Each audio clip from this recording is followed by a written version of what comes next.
10,000. Yes. Wiki nne niko na pesa ngapi? Hiyo kanisa iko na pesa ngapi? 40,000. Na nikipewa mshahara ya 30,000 imebaki ngapi? Na watoe fungu la 10 ibaki ngapi? Mbona tufanye hesabu? Watu wengi ndio pesa mingi na ndio kufanikiwa. Right. Alipeni watu. Yes, great awareness. Yes. Amen.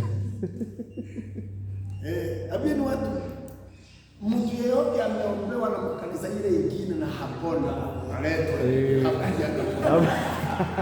Wataletwa. Ndio. Yeyote ameletwa kanisa zingine na hapona. Ataleta wapi? Hapa ndio atapona. Ndio. The balance principle. The church planter's spiritual life,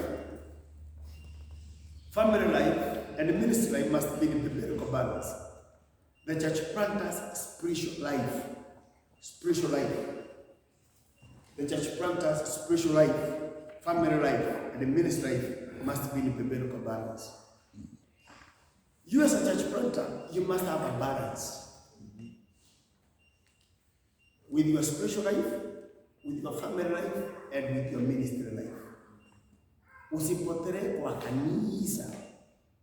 Kila siku kwa kanisa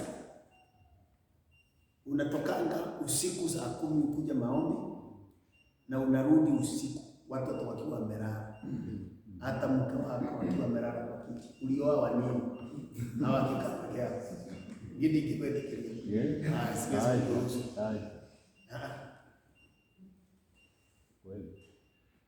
Na usiwe uko kwa huduma au uko kwa familia usahau na kuomba mambo ya kiroho na mambo ya kusoma neno.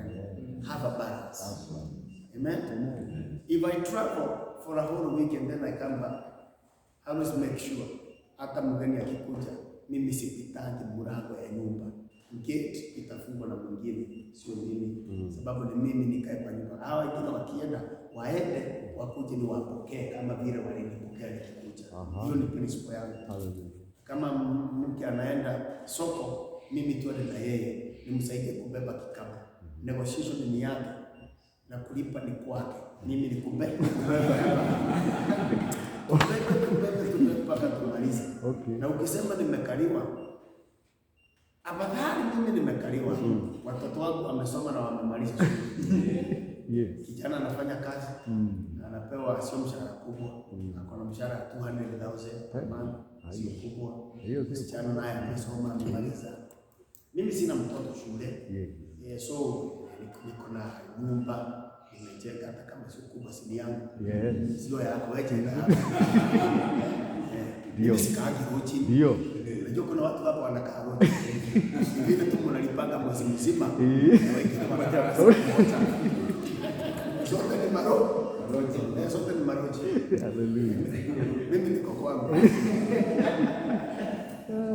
Hata kama umekaliwa. Hata kama nimekaliwa. Afadhali nikaliwe watoto wangu wasome wafanye. Hallelujah. Afadhali nikaliwe niwe na kuapuka. Ndio. Afadhali nikaliwe nikae maisha mzuri bila stress. Na nyumba isimame. Hata badala ya kukaliwa, mpaka kulaliwa ni laliwa. Nikae maisha mzuri. Ndio. Hamna gani? Ukikuja kwangu saa hii utakula kuku na utaenda kununua. Sababu siko za kukula, zetu sio za kuuza. Zetu ni za kukula. Zetu kila wiki lazima tukule. That's right. Tukiwa wawili na mke wangu. Sababu tuko wawili. Tunakulanga mpaka tumalize. Hata kuna siku nyingine tulichinja kila mtu yake.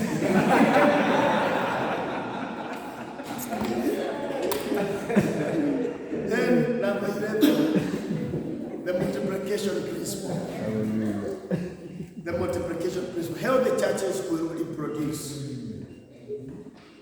And total church planting should be a vision that the plan from the new church beginning should reproduce. If a church is healthy, they should reproduce. If a person is healthy, he will reproduce. True or false? If a couple is healthy, it will reproduce. If a couple will not reproduce, then they are called what? Barren. If a church is not reproducing, that church is either barren or there is something wrong. Na mambo ya kuproduce inaanza siku ya kwanza. Hiyo kanisa inaanza. Watoto wako nilianza kuambia msichana utaolewa na wewe kijana utaoa wakiwa wadogo. That's right. Na siku hizi hata kijana siku ile namuulizaga kama ni kukosa mtu ameniambie nimchagulie. Yes. Because we must reproduce. My father died when I was 2 years old, lakini aliwacha reproduction. That's right. Aliwacha wajamaa saba hapa. He died when I was 2 years old. Mid 1960s. Lakini jina yake is so famous hata zaidi ya vile angekuwa akiwa hai. Si mumeambiwa anaitwa Nguya? Yes. Nguya ni babangu alikuwa anaitwa Nguya, sio mimi. Yeye. Ukienda hata Kerubi hata unauliza Nguya, utaambiwa hebu tukuonyeshe ni wapi. Kwa vile utaenda kwa Nguya anajulikana. Hallelujah. There is a bishop from Thika, I called him this morning and told me ako na sehemu hizo. Akaniambia huko ni nyumbani, kama huko ni home. Akaniambia hata tayari nimeambia wale nimekuta hapa, kuna rafiki yangu najua ametoka na anaitwa Rev Nguya. Wakamwambia huyo tunamjua. Sasa Nguya, kwa Nguya kunajulikana zaidi ya Nguya mwenyewe. Legacy. That's right. Rev kama utawacha legacy na utajulikana ni kuwa na makanisa mengi. Ni kureproduce churches. Hata wewe uko pale anza kupanga ni wapi mnaenda kupanda pembeni. Mambo ya mchungaji na viongozi na nani atakuwa wewe Yesu yako. Reproduction. Kila watakunywa na sukuka ya nini? Kama ningesukuka na kijana wangu saa hii ye self reliant anakaa poa ako na viatu pia 50. Hata namuuliza kanisa nini ananiambia Yes. Yana kulanga vile mimi sijawahi kula. Yana tembea kabila na baka. Si yako poa. So unajisukua kwa nini? Let's reproduce. Let me ask you this question. Who gives birth? Is it the cow or the owner of the cow? The cow. The sheep or the shepherd? Sheep. Na makanisani ni kondoo wanazaa. Ni kondoo wanazaa. Kondoo ndio wanatakiwa kuzaa kondoo ama ni mchungaji anatakiwa kuzaa kondoo? Wewe ni kondoo ama wewe ni nini? Kondoo ngapi usiku hapa? Kama ni kondoo. Zamani. Ndio kondoo kama ni kondoo. Bas. Kama wewe ni kondoo, ni mchungaji anatakiwa kuzaa kondoo ama ni kondoo inatakiwa kuzaa kondoo? Kondoo. Na ukiona kanisa haizai kondoo, shida ni mchungaji ama shida ni kondoo zile ziko kule? Ni hizi kondoo hazizai zinatakiwa kupelekwa hospitali. Siangalie na daktari. Yes. Amen. Yeah. Acts chapter 13 verse 1 to 3, mnajua vile ilifanyika. Acts chapter 13, viongozi walikuwa wanaomba, wanaabudu, wakifunga, and the Holy Spirit said, separate apart for me for the work ahead. We need to give back. Number 12 is the Joseph principle, attending to organizational and administrative matters will protect and establish the new church and enable it to grow in a healthy way. To grow in a healthy way.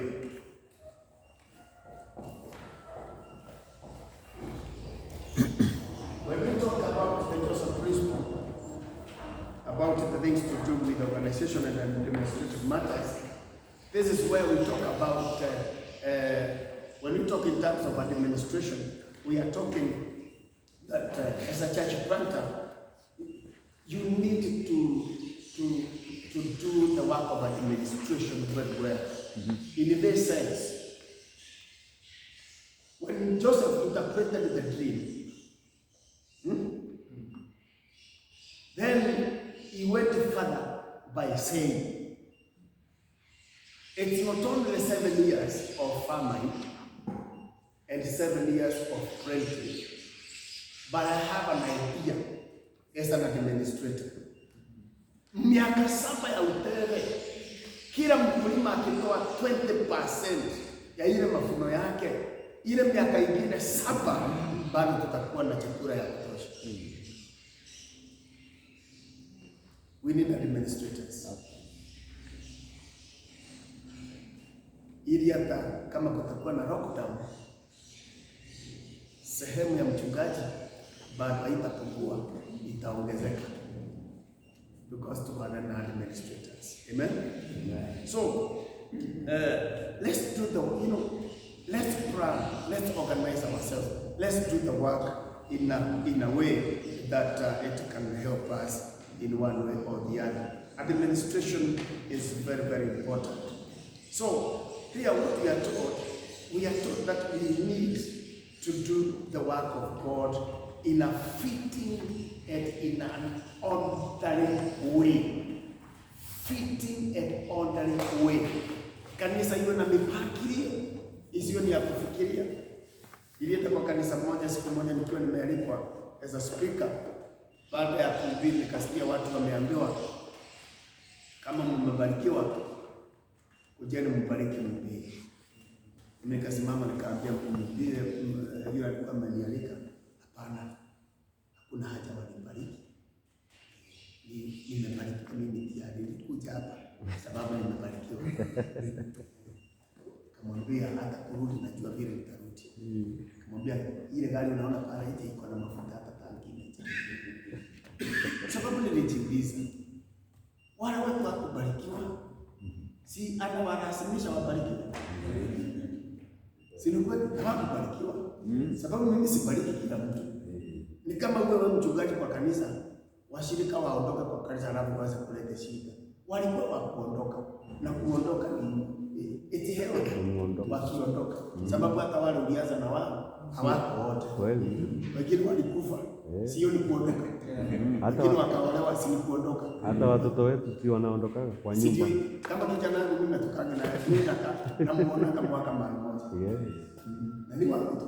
Ni wapi tu? Nilimwambia hiyo tabia hapo niona kila siku sio nzuri. Sababu tusoyana na yeye.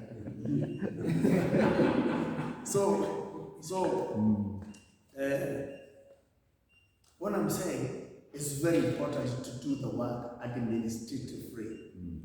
Okay? We put that administration. Good. Let's go to the next topic. Why plant a church? Let me hear from some of you. Munene. Mr. Munene. Ubaya ni kwamba uliniambia unaitwa Munene. Kwa nini tupande kanisa na kuna kanisa za kutosha? Si kuna kanisa zingine za sehemu hii? Kwa nini tupande zingine? Kwa nini tujisumbue? Ni ili tuwe na pesa, ili tuwe bishop. Kwa nini tujisumbue kupanda makanisa? Mr. Munene, why should we plant a church?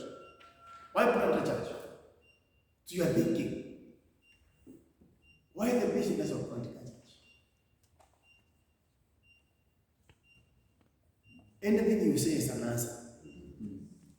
Anything you say, hata kama sio answer, it is an answer. Yes.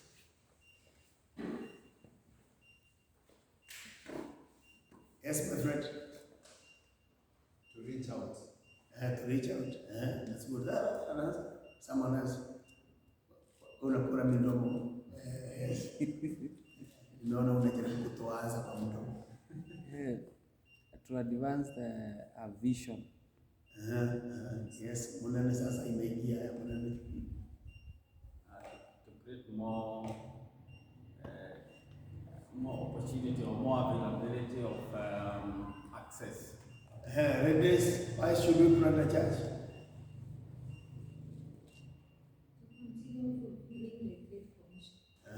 Someone else? My friend from Kitale. Why should we plant a church? No, my friend from Kitale. He knows himself. Yule ametoka Kitale anajua. Inawezekana kuna mtu hajafikiwa kwa wale ambao wamehubiri na wewe uko na hiyo nafasi. Good. Thank you. And many others. Why plant churches? Why plant churches? Planting a church is critically important. It's critically important because it honors God and spreads His fame among the nations. It honors God and spreads His fame among the nations. Every time we plant a church, God is honored. When this church came here, God was honored. There are people who come to this church who are not going to the church. There are people who have given their life to Jesus, and God is honored by that. So planting a church honors God and spreads the fame among other nations. So in our manual, we have about 4 questions. One of them is, what are some of the best reasons to plant churches? Some of the best reasons to plant churches. Okay? Before I continue, Romans chapter 15 verse 9 says, so that the Gentiles may glorify God for His mercy. So that the Gentiles may glorify God for His mercy. Yule mtu hajaokoka akiokoka, unasikia kana shukuru Mungu aliniokoa. Vile nilikuwa nashukuru Mungu. Ningepotea nashukuru Mungu. Nashukuru Mungu. Si ni kweli? Wengine wetu mkiambiwa kutoa ushuhuda vile mlikuwa, kuna wengine tutakuwa na wasiwasi hapa kwa karasi. Sababu ukiniambia ulikuwa pickpocketer. Alafu nione umekaa karibu na mimi, nitatoa pesa pande huko, niweke pande nyingine sababu ile roho inaweza kufufuka. Nyembana maushuhuda ingine utone nikale. Unless we want to win some people. Yes, Romans 1 verse 5 says, through Him and for His name's sake, we received the grace and apostleship to call people from among all the nations to the obedience that comes from faith. And then Psalms 96 verse 3. Psalms 96 verse 3 says, declare His glory among the nations, His marvelous deeds among all peoples. Declare His glory among the nations, His marvelous deeds among all peoples. So what are we saying? The reason why we plant the churches is so that we may declare the glory of God among other people. Amen. We need to declare the glory of God, what God's glory has done to us. And then we need to declare His marvelous deeds, what He has done and what He can do to them. These days miracles have ceased, but God has not ceased, and God of miracles has not ceased.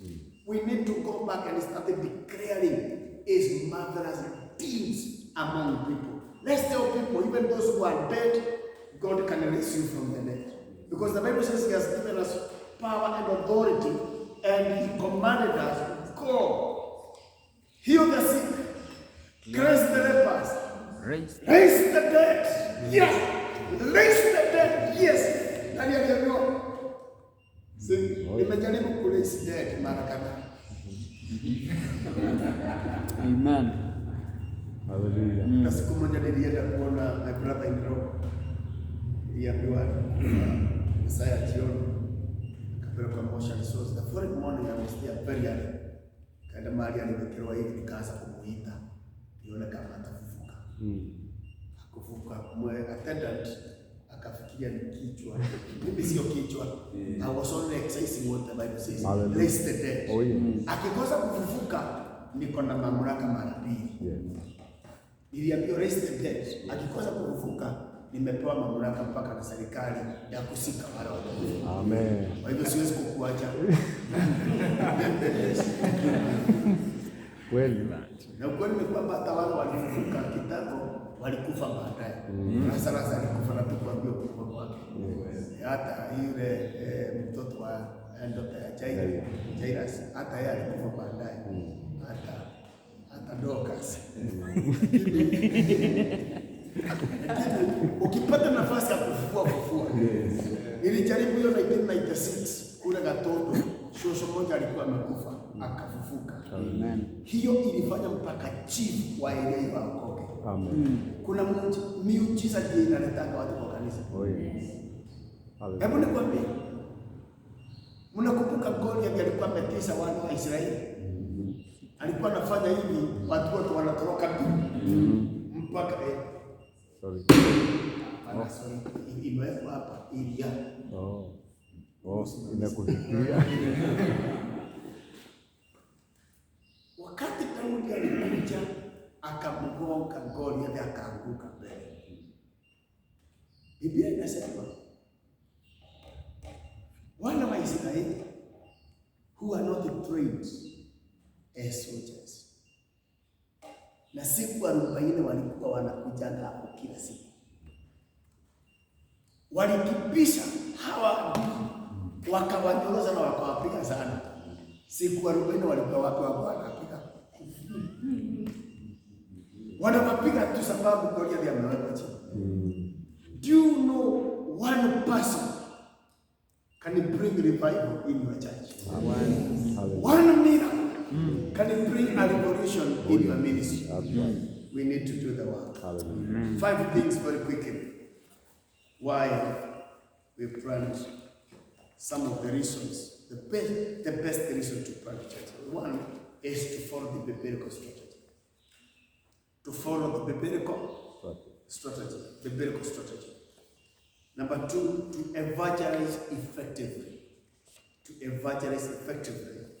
Number 3, to gather in the harvest. Number 4, to reach people groups. And number 5, to fulfill the Great Commission. To fulfill what? The Great Commission.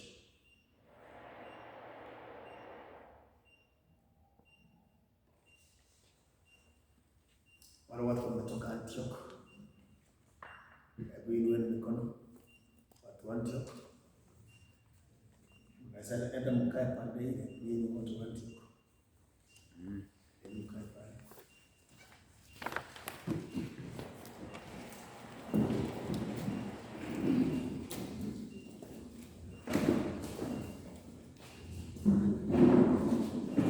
Yini mmetoka wapi?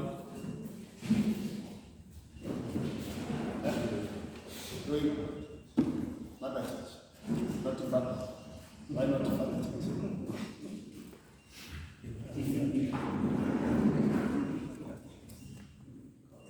Sasa hivi vile mlivyo, nataka muangalie vile mnakaa pamoja mpaka hii swali namba 2. What are your reasons for planting churches? Umeiona? Hii what are dash? Naona andika hapo you. The missing word is you. Yes, you. Then question number 3, what are some of your greatest concerns? Number 4, what do you think you need most? What do you think you need most?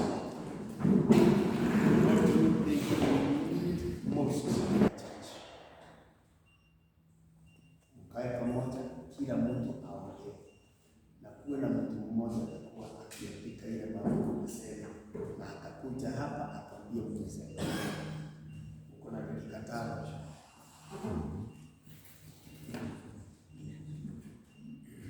Question number 3. What are some of your greatest concerns? You ask what are the concerns?